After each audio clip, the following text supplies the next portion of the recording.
আসসালামু আলাইকুম বন্ধুরা। জনস্বাস্থ্য প্রকৌশল অধিদপ্তর নিয়োগ বিজ্ঞপ্তি 2026।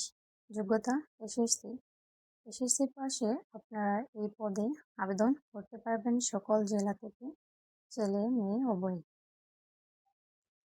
2026 সালের এই নিয়োগ বৃত্তান্তে মোট 280টি শূন্য পদ পূরণ করা হবে, যা চাকরি প্রার্থীদের জন্য এক বড় সুযোগ।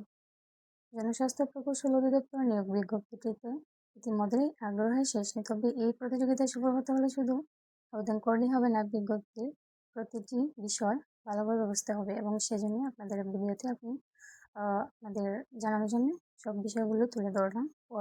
শূন্য পদ এবং বেতন কাঠামো কীরকম হয়ে থাকে।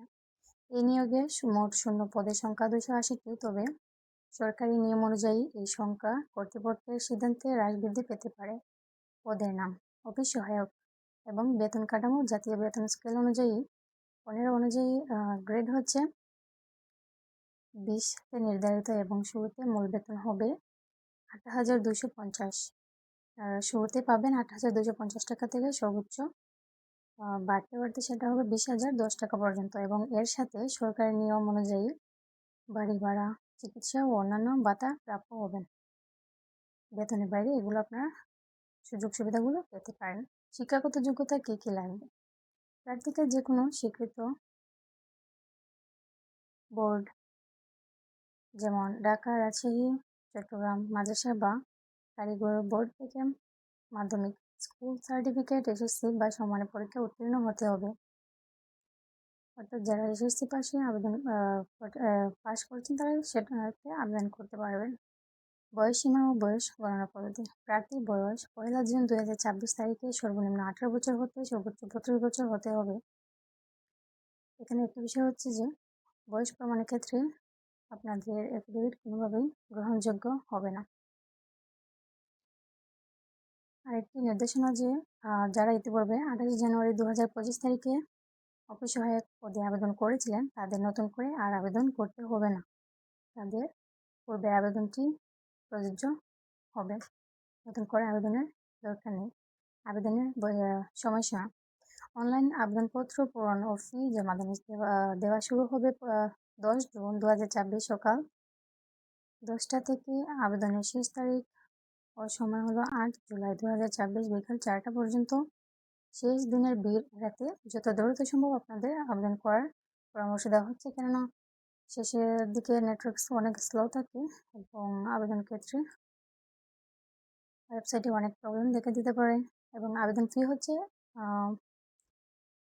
72 ঘন্টার মধ্যে আপনার প্রিপেড সিম থেকে জমা দিতে পারেন।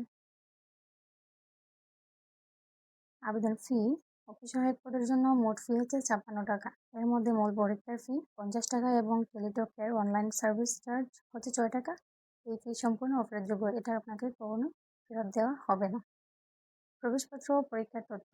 আপনার আবেদনপত্র সফলভাবে জমা হওয়ার পর যোগ্য প্রার্থীদের মোবাইল ফোনে SMS মাধ্যমে অফিসিয়াল ওয়েবসাইটের মাধ্যমে সেটাকে জানানো হবে এবং লিখিত ও মৌখিক পরীক্ষার উভয় সময়ই এই প্রবেশপত্র প্রদর্শন করে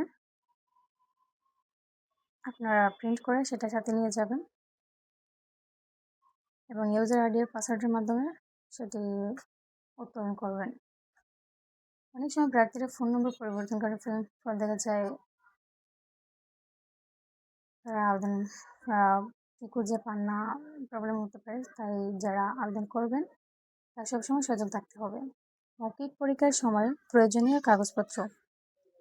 লিখিত পরীক্ষায় উত্তীর্ণ প্রার্থীদের মৌখিক পরীক্ষার জন্য ডাকা হবে এবং সেই সময় নিচের কাগজগুলো সঙ্গে নেওয়া বাধ্যতামূলক। মনে রাখবেন, মূল কপি দেখানোর পর একটি সেট সত্যায়িত প্রথম শ্রেণীর গেজেটেড কর্মকর্তা দ্বারা ফটোকপি জমা দিতে হবে।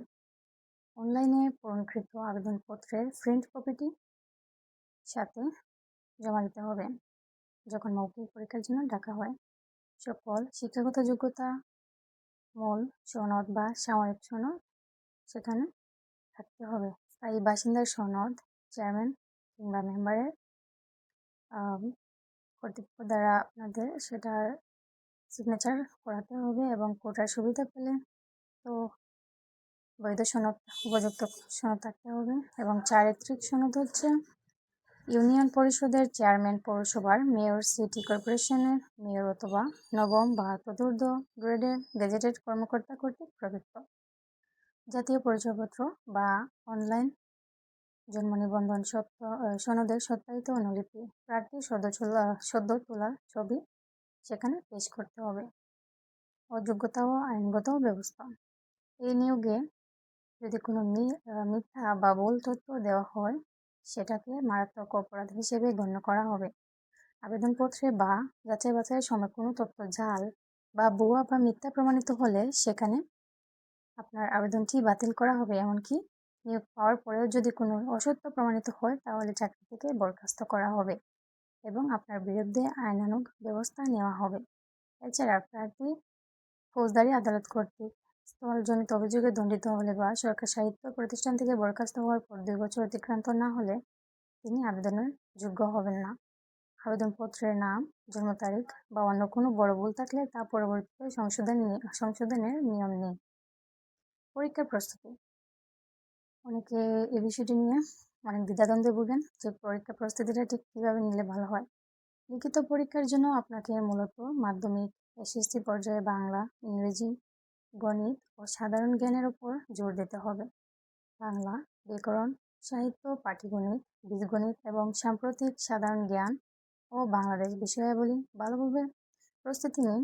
পাশাপাশি পূর্ববর্তী বছরগুলোর অফিস সহায়ক পদে প্রশ্ন সমাধান করুন এবং বিসিএস প্রিলিমিনারি ও সরকারি চাকরির সহায়ক বই অনুসরণ করা খুবই কার্যকর হবে।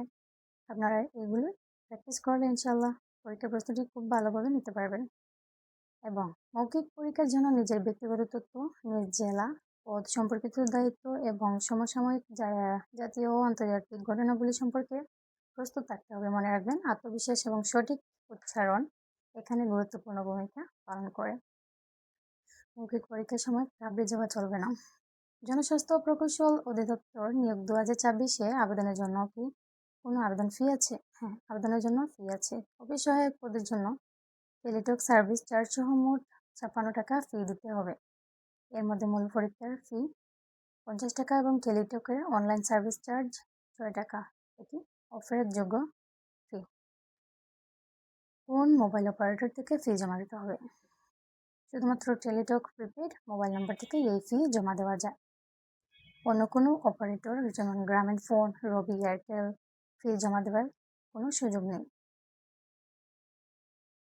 আরেকটা প্রশ্ন যে আমি কি অনলাইনে আবেদনপত্র জমা দেওয়ার পরে তা সংশোধন করতে পারবো? না, ফি জমা দেওয়ার পর আবেদনপত্রে আর কোনো প্রকার তথ্য পরিবর্তন বা পরিমার্জন করা সম্ভব না। তাই আবেদনপত্র জমা দেওয়ার আগে আপনারা অত্যন্ত সতর্কতার সাথে সঠিকভাবে পূরণ করতে পেরেছেন কিনা সেটা দেখে নিশ্চিত হয়েতে ফিটি জমা দেবেন।